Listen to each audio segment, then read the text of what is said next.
వైద్యుత్ ఋషికేశ్లో ఉండన ఒక ఆమె అనాథ శవం కనిపించింది. 1 నెల తర్వాతే నిజం బయటపడింది.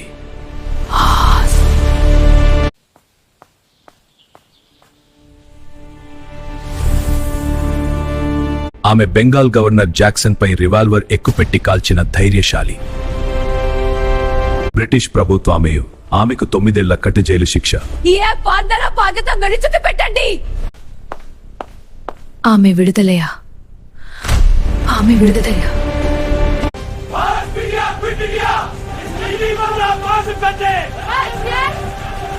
ఆమె మళ్ళీ అరెస్ట్, మళ్ళీ జైలు, మళ్ళీ అరెస్ట్ అయ్యావు. రా జైలుకి.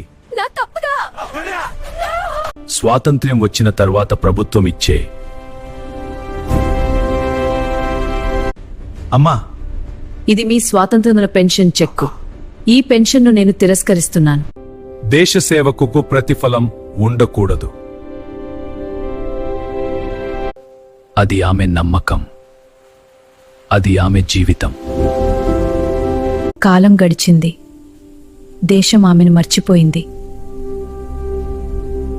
ఋషికేశ్లో ఆమె అనాథగా జీవించి అనాథగానే మరణించింది.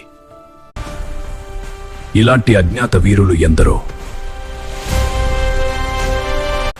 ఇలాంటి అజ్ఞాత వీరులు ఎందరో.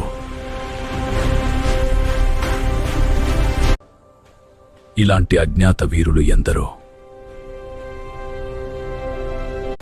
వారి త్యాగాల మీదే మన ఊపిరి, వారి త్యాగాల మీదే మన ఊపిరి.